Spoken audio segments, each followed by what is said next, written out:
আটা দিয়ে তৈরি এই রেসিপিটা আপনারা সকালের নাস্তার জন্যে কিংবা বাচ্চাদের টিফিনের জন্যে কিংবা সন্ধ্যা স্ন্যাক্স হিসেবে বানাতে পারেন। এতটাই ক্রিস্পি ও টেস্টি হয়। মাত্র 3 চামচ তেল দিয়ে আপনারা এটা ইজিলি বানিয়ে নিতে পারবেন। আর এটা শুধু টেস্টিই নয়, এটা কিন্তু হেলদি। তো চলুন বেশি দেরি না করে শুরু করছি আমার আজকের এই ইজি হেলদি অ্যান্ড টেস্টি স্ন্যাক্সের রেসিপি। নমস্কার, আমি পিনু, কুক উইথ পিনুতে আপনাদের সবাইকে স্বাগত। এই রেসিপিটা বানানোর জন্য সবার প্রথমে আমি এখানে নিয়ে নিচ্ছি 1.5 কাপ আটা।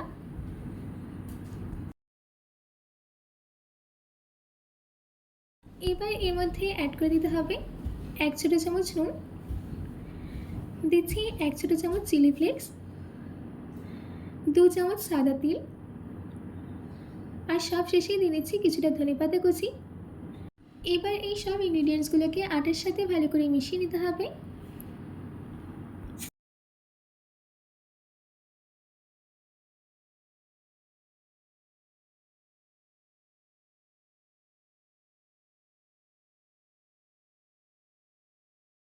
সব কিছুকে ভালো করে মিশিয়ে নেওয়া হয়ে গেছে। এবার আমি এর মধ্যে অ্যাড করে দিচ্ছি 2 চামচ তেল। তেলটা দেওয়ার পর আবারও ভালো করে মিশিয়ে নিতে হবে। সব কিছুকে ভালো করে মিশিয়ে নেওয়া হয়ে গেছে। এবার অল্প অল্প জল দিয়ে মেখে এই আটাটার একটা সফট ডো রেডি করে নেব। বেশি করে জল কিন্তু একদমই দেবেন না, অল্প অল্প জল দিয়ে মেখে নেবেন। দেখুন আমাদের এখানে ডোটা কিন্তু একদম রেডি হয়ে গেছে। এবার আমি এই ডোটার গায়ে 1 চামচ তেল দিয়ে ভালো করে লাগিয়ে দিচ্ছি।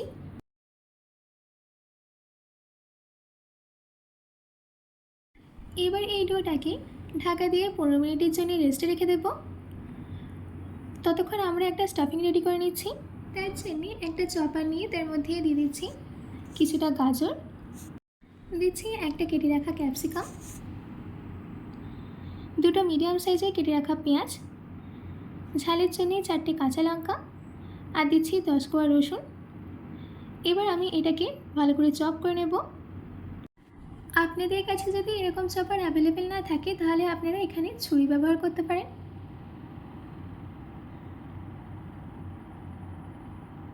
দেখুন আমার এখানে এই সবজিগুলোকে চপ করে নেওয়া হয়ে গেছে। একদম ফাইনালি চপ কিন্তু আমরা করে নিয়েছি।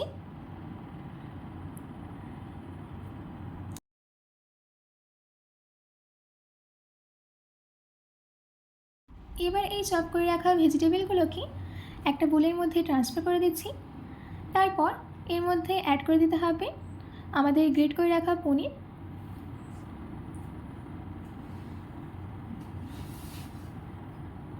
দিচ্ছি হাফ চামচ গোলমরিচ গুঁড়ো। গোলমরিচ গুঁড়োটা দেওয়ার পর ভালো করে মিশিয়ে নিতে হবে। এবার আমি এর মধ্যে অ্যাড করে দিচ্ছি স্বাদ মতো নুন। নুনটা দেওয়ার পর আবারও ভালো করে মিশিয়ে নিতে হবে। ব্যাস আমাদের স্টাফিং কিন্তু একদম রেডি। এবার আমি এই স্টাফিংটাকে একটা সাইডে রেখে দিচ্ছি। এইদিকে আমাদের ডোটা 15 মিনিট রেস্টে রাখা হয়ে গেছে। এবার আমি এই ঢাকাটাকে খুলে নিয়ে ভালো করে ডোটাকে 1 মিনিটের মতো মেখে নেব। ডোটাকে 1 মিনিটের মতো মেখে নেওয়া হয়ে গেছে। এবার ডোটাকে একটা সারফেসের উপরে রেখে ভালো করে হাতের সাহায্যে একটু লম্বা করে নিচ্ছি। তারপর ছুরির সাহায্যে সমান ভাগে ভাগ করে নেব।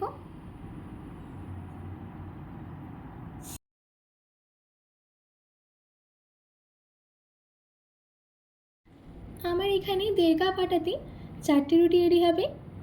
এবার একটা লিচি নিয়ে হাতের তালের মাঝখানে রেখে ভালো করে গোল করে নিচ্ছি। এবার আমি এই বলটাকে বেলে নেব। তার জন্যে শুকনো আটা ছড়িয়ে দিতে হবে। শুকনো আটাটা ছড়িয়ে নেওয়ার পর বেলে নিচ্ছি। যেরকম আমরা রুটি বেলে থাকি সেই রকমই বেলে নেব। বেশি পাতলা কিংবা বেশি মোটা করে কিন্তু একদমই বেলবো না।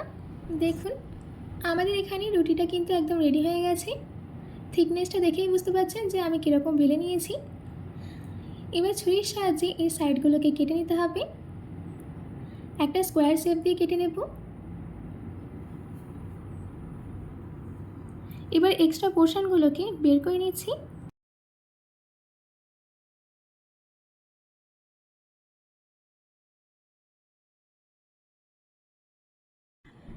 এবার এটাকে দুভাগে কেটে নিতে হবে।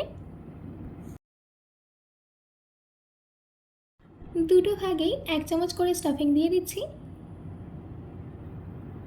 স্টাফিংটা দেওয়ার পর একটা সাইডে জল লাগিয়ে দিতে হবে যাতে অপর সাইডটা ভালো করে জোড়া লেগে যায়।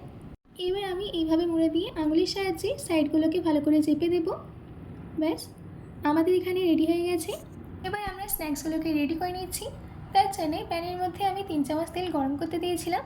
তেলটা সম্পূর্ণ গরম হয়ে গেলে এই স্ন্যাক্সগুলোকে এর মধ্যে দিয়ে দিতে হবে। আর দেওয়ার সঙ্গে সঙ্গে কিন্তু একদমই নাড়বেন না। যখন একটা সাইডে একটা সুন্দর গোল্ডেন কালার চলে আসবে তখন এটাকে অপর সাইডে উল্টে দিতে হবে। দেখুন, আমাদের এখানে একটা সাইডে কিন্তু একটা সুন্দর গোল্ডেন কালার কিন্তু চলে এসছে। এবার আমি এটাকে অপর সাইডে উল্টে দিয়ে অপর সাইডটাকেও কিছুক্ষণ ভেজে নেব। দুটো সাইডে আমি ভালো করে গোল্ডেন কালার করে ভেজে নিয়েছি। এবার আমি এই স্ন্যাক্সগুলোকে তেল থেকে তুলে নিয়ে একটা প্লেটে নামিয়ে নিচ্ছি। এই স্ন্যাক্সটা যদি আপনারা একবার বানান তাহলে সিঙ্গারা, কচুরি এই সব খেতে কিন্তু একদমই ভুলে যাবেন। আশা করছি আমার আজকের এই স্ন্যাক্সের রেসিপিটা আপনাদের খুবই ভালো লেগেছে। বাড়িতে এটি অবশ্যই ট্রাই করবেন ও কমেন্ট বক্সে কমেন্ট করে জানাতে একদম ভুলবেন না। তো আজকের মতো এইটুকু, আবার দেখা হচ্ছে অন্য কোনো রেসিপি নিয়ে। ভালো থাকবেন, সুস্থ থাকবেন।